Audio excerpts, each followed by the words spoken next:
Yeah. Sorry about that. Victory Road. A likable show. I'm gonna tell you right now, it was likable. I'm not saying it was perfect. It was not. Let's not get it twisted. It was not perfect. It was not perfect. But it was likable. You could watch it and enjoy it to a certain extent. Now, the one thing that I had a problem with, that normally when it comes to Impact shows and Impact Plus shows, the inconsistency of their production.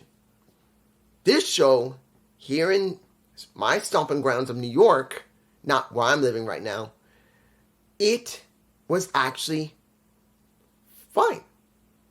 Only thing I ever wanted was not this, just this.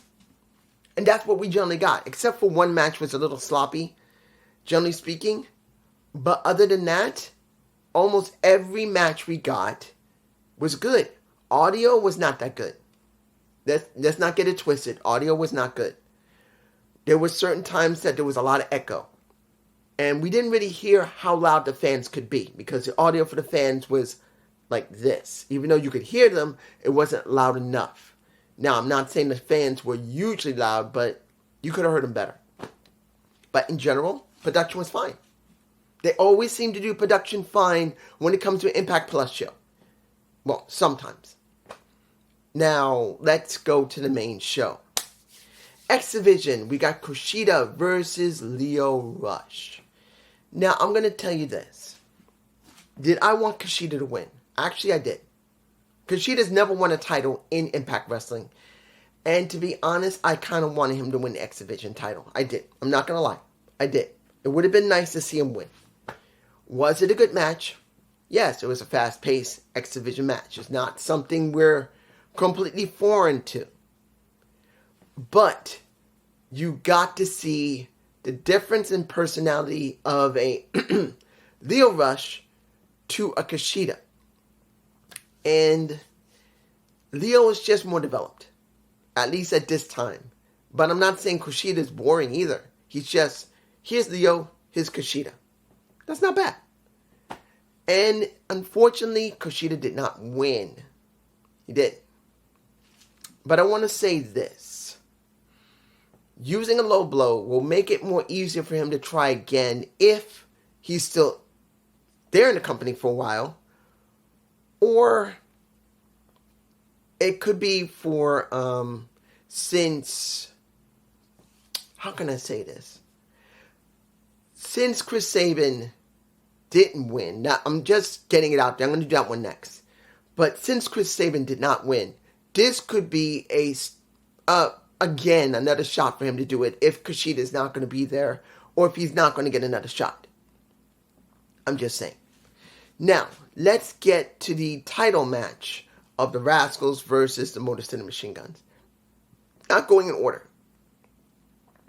I'm going to tell you this. Seeing the Rascals cheat their asses off felt overdone. Not going to lie. I kind of really wanted the Rascals to really beat the crap out of them. But since they did job already to ABC, showing how great they are, I just didn't expect the Motor City Machine Guns to actually be willing to job to Rascals. Yes, they're bad guys, they're cheaters. But the point here is, there's a point of you cheating and then you're going too far with it. Because it felt like they were trying way too hard to cheat. I'm just saying. It was fine though, the match, when they didn't cheat. Because it was what we get from the Rascals and what we get from the Guns. Not bad wrestling at all. But I just felt like the Rascals just cheated way too much. And then Skylar coming in to basically save them at the last minute before they managed to use a spray paint to the face and win. I just felt like it was just a little bit too much cheating. That's just me, you guys, tell me below. Now, next match, which I felt was one of the 3 women's matches that was the second best match of the night. That's MK Ultra versus Shaw and Evans. Now, I got to say this about Savannah Evans. I've never been a big fan of her, but I always did say that she needed more training, and at one point it looked like she had gotten some more work done. She actually looked like she had been practicing a little bit more, getting a little more training, so the work in the ring for her had improved. And I'm still sticking to that. Her ring work has improved. Seeing her do a butterfly suplex, which she normally doesn't always do, and she did do it on Killer Kelly, was fine. And I'll tell you this, I wouldn't mind seeing her continue being on TV at that level. I'm actually quite glad that happened. But I didn't expect them to win. I just didn't. There was no way that MK Ultra was just going to job. They just are not going to right now. So in the end, you did get MK Ultra winning. But I'm not going to tell you that it was a boring match. It was not bad. The person that shows the best progression in their skill is Gazelle Shaw. She just has progressed quite a lot. She worked hard on increasing her skill. Now, does it mean that her charisma is better? No. She still has the same charisma.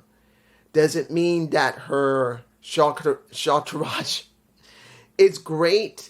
I'm not going to tell you that Savannah Evans is great as a character. She just isn't. She's improved her skill in the ring. I give her that. But as the cannibal, I just don't see it. She just doesn't feel like a cannibal. Just doesn't. She doesn't have the personality of one. And then you got Vidal, who just runs around the ring, which is understandable. That's his job. Now, let's get to the match that was the most interesting. And that was Steve, not Crazy Steve, Steve versus Black Taurus. Now, did the ending, if you watched the ending, did you like it? That's going to be a question I say for you. Because, yes, Steve dug into his eye to make him go blind. And he managed to win that way. He did try to use a fork and try to stab him when he got the fork from under the, what was it, under the ring or under the commentator's table. Are you trying to tell me that Tom and Matthew didn't recognize there might be a fork under there? Maybe they should have picked it up. I'm just saying. But the story there is that Steve wants to destroy whoever was close to him.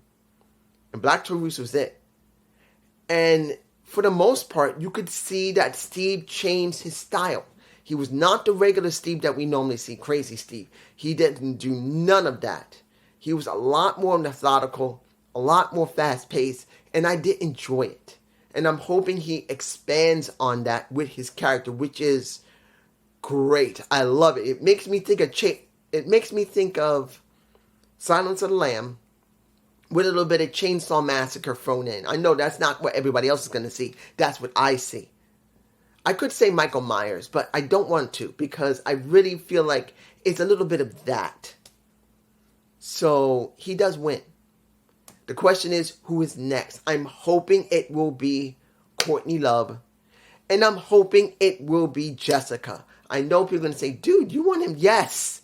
If he wants to get revenge on everyone that used to be with him and then abandon him, he's got to go after Courtney Love and he's got to go after Jessica. I don't care if they throw men in front of them to protect them. I don't care. He's got to go after them and destroy them. That's the way it's supposed to be. Now, let's get to the match that a lot of people were questioning. Is this really the end of Tommy Dreamer? And this is a DMC match of... Let me give you like this. Was the interview beforehand with Gia good? It was okay. Was the ring work of Tommy Dreamer great? Here's the problem. I've seen Tommy in the ring before he went away because of skin cancer. He was never a flexible guy. Let's make it clear. But Tommy could go in the ring. He was not 100% trash, but you could tell when he was still in ring shape and when he's not in ring shape. And when you see this match where Tommy looked very stiff. I mean, he was stiff. I don't know about his pants. I don't know if I'm putting any images into this video. In this review video. Video review, not view video. Look, I don't know if I'm putting images in. I might just for a few in. But if I'm only going to do one, look at those damn pants. What the fuck type of pants is that? Now, mind you, if his mother made them, I don't blame him for doing it. But damn, those pants were loud. They were loud. But the problem for me was that Tommy, you could tell how stiff he was. Now, I'm not saying Tommy was 100% trash. He wasn't. But you can tell that he was not in full ring shape. He wasn't. That he was off. For me personally, I know Tommy, that he's more flexible than that. And he has more energy than that. And you can tell that he might probably got back in some level of shape after the chemo. Because he had to go through chemo.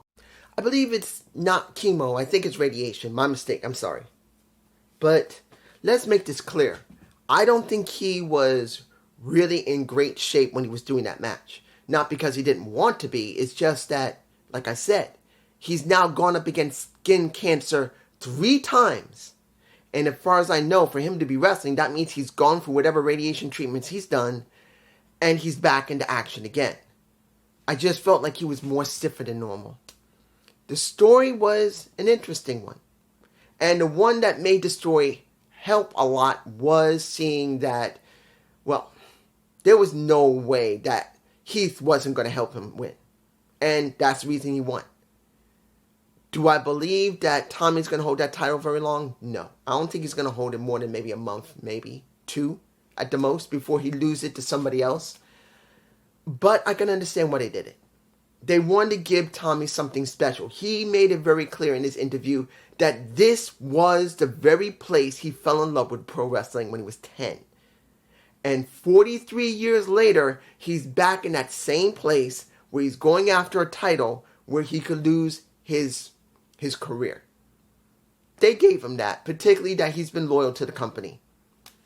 So I'm all right with it. It's a low-tier title. No damage, no fuss, no muss. I know there's some like my friend who rather see Johnny Swinger win it. Or for me, Dirty Dango should have won it. Because I know my friend, and you're going to be seeing this later, I know you wanted a Johnny Swinger to win that, and you're so upset. Me personally, I think it would have been better for Dirty Dango. Honestly, I know you don't agree with me, but Dirty Dango is more developed than Johnny. To go forward as the digital media champion, he's got a sidekick. I think he would have been better to have it. But Tommy being where he is, and seeing that Heath will probably be by his side, I'm alright with that. Now, Deonna Purrazzo versus Jordynne Grace 5. Now understand, this is the 5th time they met each other in the ring, and every single time these women literally tear the house down. This match was the best match of the night for me personally when it comes to the women. I'm saying it right now. This is the best match of the night for the women and the second best match of the night all around. I'm saying it right now. All around, this was the second best match of the damn night. And I had no idea who was going to win. I didn't. I didn't think Jordynne Grace had to win. I didn't think Deonna Purrazzo had to win. I just went with open mind saying, I want to see how good these two are. Jordynne went away since May. She comes back. Will she win or not? I don't know. That's what I thought. And we got a damn great match. This match tore the house down. The crowds were cheering for that damn thing. Now, Grace did win. And now this is the 3rd time Deonna Purrazzo has lost. Twice to Trinity by tap out. And now once to Jordynne Grace with the Juggernaut driver. Sounds more better than the Grace driver. But we now got to see where they're going to go with Jordynne Grace. And definitely want to go with Deonna Purrazzo because this is a 3rd straight loss. What does this mean? Is she going to go away for a while? That might be a good thing. Because she's been there for quite a while. Very rarely takes any time off. Her husband got hurt. He got a groin pull. Well, groin tear more than a groin pull. Even then, she was still wrestling. And did the recordings. And did the pay-per-view as well as did the Impact Plus shows. So if she went away for a little while, that would be fine. I wouldn't mind seeing that for her. Now,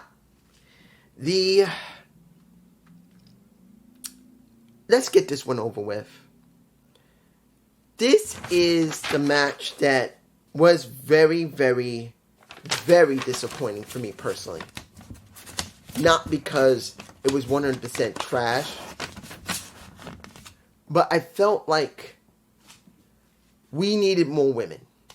And this is the title match between Trinity and Alicia Edwards, where we needed more people in this. We needed something. And I know people want to say this is a 100% trash match. I'm telling you as it is.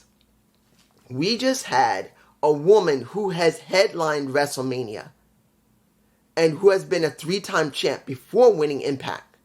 She knows how to make a match like that work.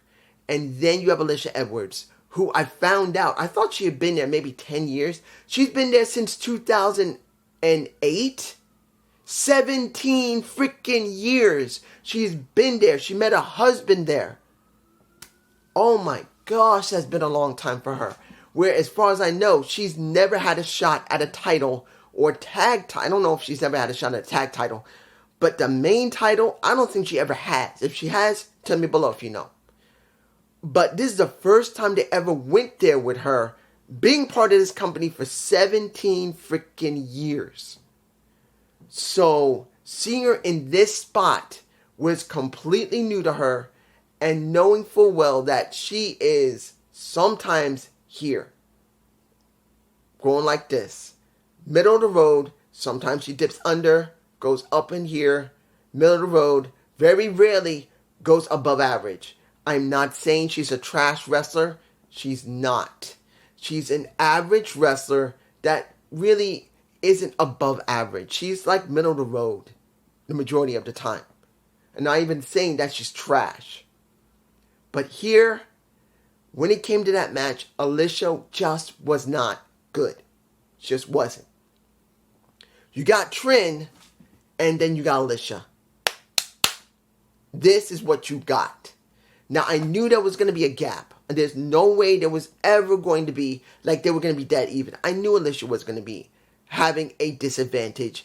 She's 5 foot tall. Trin's 5'6". Trin has way more experience knowing where to look in the camera, where to position a person, how to lead a match. She's not a ring general, but she's good enough that she could be near one. I'm saying this as a Trinity fan. As a guy who's been speaking about Trinity since 2012. I'm telling you right now, I love Trinity. She is not a ring general, like a Triple H or Ric Flair or even a John Cena to a certain extent. Trin is here. She can lead a match. She can make sure the match will go the way she wants it to go if it's about her. There's no lie about that. But to really be a ring general where it can lead a match in a way that can really get the other person over, she is not there. Not that she couldn't be there, she's not there. But in this situation, even if she was a ring general, you're talking about Alicia Edwards, who's never been in that spot before, who's been mostly a okay to sometimes below average, sometimes, but basically middle of the road type of wrestler who usually doesn't get those type of spots. And you threw her in this, and at one point when she was going to do how can I say this? When she was going for a waist scissor, when she was wrapping her legs around Trinity's stomach, literally, she put her legs in position, and Trin had to position them for her because she was a smaller person, and I think she just didn't try hard enough to try and wrap it around her because Trin's not a small woman, and she's not a big woman either. She's not fat, but she could not wrap her legs around her.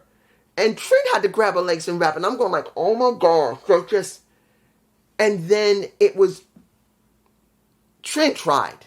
And I'm not saying Alicia didn't try. She really did try to make this work. And then you had basically Eddie Edwards trying to fill in the blanks. This is where Alicia Edwards needed muscle, like Savannah Evans would have been best for her there, or a Marsha Slamovich, or a Killer Kelly. She needed muscle, women muscle to fill in the gaps, because you could not have Eddie Edwards do everything for her, even though he did nail Trin. He did nail her. It wasn't enough. And yes, we did get Tracy Brooks coming out. Yes, we did get Kaz coming out to help her because they were about to put her through a damn table. But then when they stopped it, and then Trin jumped on top of Eddie like, what did I say that she was going to work with men? She had no problem doing a splash on Eddie. And I'm glad she was willing to do that. I knew it was going to happen. And yes, they tried to make it very difficult for her, like she accidentally nailed the ref in the head. Then she did Starstruck really tightly, and that's where she got nailed. And pretty much, they tried to make it that all that problems against her. But due to the fact Alicia is not that great of a wrestler, she's not a Deanna Purrazzo, she's not a Jordan Grace, she's not a Gazelle Shaw, she's not even Savannah Evans, or some of the other people that have gone through Impact, it really hurt the match. Because it should have been a better match. Now, I'm not saying Trin was trash. I'm not saying Alicia was trash, but it was a disappointing match. You see it yourself. You'll see it just didn't work very well. Trinity had to literally scale back a lot to make it easier for I'm making it sound like Alicia's garbage, and I'm not trying to say that. Alicia is not garbage. She's a average wrestler, sometimes dips below average, very rarely above average. That doesn't mean she's trash. I'm just saying. I'm moving on. Okay. Tables match. Bully Ray. PCO. Now, I was told supposedly that Bully Ray, or Bubba Ray, has now gotten a new, supposedly, Legends contract with WWE. Supposedly. I do not know if it's true or not. I don't know if they actually did because I haven't checked any of the websites to see if he's got a new contract with WWE. And if this is the last match he's done. I don't know. Maybe it is. Maybe it isn't. I just don't know. Only thing I do know is that it was a good match. It was a good, crazy, kind of hardcore match. No problem with it. I'm fine with it. PCO got put through 4 damn tables. I'm going to keep hitting my tripod. He went through 4 damn tables, and at one point, when he decided to put Bully through it, was the match bad? No. I felt like it could have been more. I felt like they should have used thumbtacks. They could have used the staple gun. If you remember, PCO was willing to use an actual fully loaded staple guns with Steve Macklin. Stapled his lips. I'm telling you, if you have not seen that match with Steve Macklin and him in that street fight match, I think it was a street fight match or a hardcore match, he stapled his lips legitimately closed. That's how far PCO was willing to go. And this match felt a bit tame due to the fact that it's Bully Ray. He didn't want to get hurt too bad. Yes, he did bleed from the head, but nothing too serious. They did work in the back. PCO did get hit by a car in the very beginning of the show when we didn't see it. And got basically gas thrown on him again. And then he spits it in Bully Ray's face. And that was before the match again. This was a pretty well constructed match, but it felt a bit tame. At one point near the end of the match, PCO tried to do a PCO salt, twisting moonsault onto Bully Ray. And he missed the table. The table did not break, but one of the legs got completely bent up. I don't know if I got a shot of it. And they wanted to finish that part of the match with the table, Bully Ray going through it, and then he would be pinned. And they couldn't set the table up. The table's leg was completely bent. They had to put it and prop it up against one of the turn ropes, and then go through the table, pin, there you go. It was a good match, but like I said, it felt tamer than normal. PCO matches are like this when they're hardcore matches or street fights. It felt like this. I'm just saying. Let's see what else we got here. Anything else? I did the Rascals already. PCO, Kenny King already. Alicia Edwards. Okay. The next thing we're going to talk about before the final match. which was the best match of the night, is Hall of Fame. I'm going to say this. Do I believe that Don West deserves it? Yes. He's passed away, unfortunately. He was one of the voices of Impact Wrestling, and I have seen some of his matches. He was a very exciting and charismatic commentator. I liked him. And I'm glad they are honoring him. So probably one of his children will probably, or wife, will take the Hall of Fame. Now, do I believe Mike Tenay deserves what he gets from the Hall of Fame? I don't know. Look, I'm not saying that he didn't have the right to go to WWE and work with Triple H, because that's where he went. Yes, he deserves, in that respect, he's a legend. He does deserve it. He is the voice of Impact, just like Don West is. But from what I understand, at certain points, he did kind of badmouth Impact Wrestling, if I'm right. Because if I remember correctly, at least more than a few years ago when he already left Impact and then he was there, he did say not very nice things about Impact. It wasn't like it was terrible, but he didn't want to acknowledge Impact was important when he was there. Or at least in the respect that when he was there, Impact was only important when he was there. I think that's when he said those things.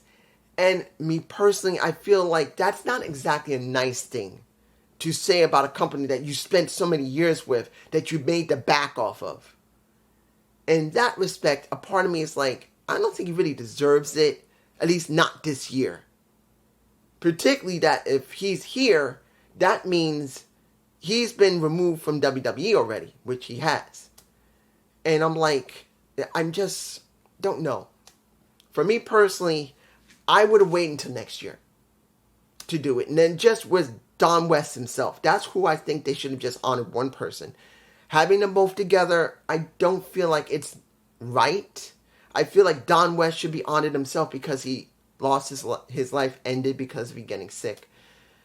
I just feel like he should have been honored by himself. And it should be next year. Not having them together, even though many people say they have to be together, like peanut butter and jelly. Well, peanut butter and jelly makes sense unless the peanut butter basically says the Impact is only good when I was there. Because I made it good. That's what I heard. I'm just saying. Last, the best match of the night. And that was more than a year, maybe a year and a quarter to a year and a half in the making. And that was Steve Maclin versus Josh Alexander. They were setting up for this. Josh going against Maclin, where I do believe they were going to let Josh job to Maclin. But Josh got hurt. Couldn't do it. Maclin did eventually get the damn title. And I feel like they really kind of missed it a little bit at one part or another. But he didn't have a bad run, at least until he got hurt. And then he had to drop the title. So neither one of them really got a chance to face each other for a title. So they get this. We got one guy with a torn groin in the Steve Maclin. Then we got one guy who had a torn tricep. And they were basically leaning into that in the match. That's what they were leaning into. That's what this match was. They were leaning into it. And it was fine. Both of them had legitimate injuries. One went away for 4 or 5 months. The other one waited for a few months, but didn't require, and that was Maclin having to get a surgery for the tear for his groin. So, good. They leaned into it.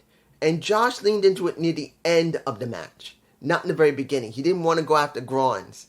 He didn't want to go after his nut and do a nut shot or something. He waited until near the end of the match to actually go there. But this was a good match between the two. They got good chemistry. I'm telling you right now. Just like Jordan Grace and Deonna Purrazzo got very good chemistry. These two had good chemistry together. They did. I am not happy, though, that when it came to that diving splash that Josh Alexander does to people's backs, I wish he would not do that, because sooner or later that's going to backfire like it did with Shera, because supposedly Shera got hurt because of it. He got hurt. I wish he would not do that anymore. But I'm not the one who tells him what to do. He does what he feels like is right for himself. I just wish he would not do that often, or very rarely. That's just me. In the end, we get a C4 spike to Macklin. He wins. It's okay. This is leading for a Josh Alexander to go back into the title contention against a Alex Shelley. It's going to happen. The only thing is how far they're going to push Steve Macklin, because Steve deserved more than what he got because of the tear, and I'm hoping they won't just leave him at the wayside. I'm just saying. You watch this show, you'll see that the lighting was okay. The camera work, mainly, almost 90% of the camera work was fine. You didn't have to worry about them going like this much. They were just letting you see exactly what was in front of you, which is great. Audio was a bit choppy, but it was all right. The matches were all generally good, except for Trin's match when it came to Alicia Edwards. And just, you got a woman who's this tall compared to this tall. You got a woman's skill level who's here compared to here. And this one has been in main events and sold out arenas. This one has been in that same company for 17 years, has never main headlined anything. And if she has, it's been a long time she's ever done it. So this is what we got. It was likable. It had issues, but it was likable. Now the question is, when this Impact 1000 comes around, it's coming out. I know they've already filmed it now. I believe they already filmed it now. And it will come out Thursday. It'll be a question on, one, would the camera work be good? Would the lighting be good? Would the audio be good? The people that are going to show up, is it going to be good? That's going to be the big question. But it's just me. Peace.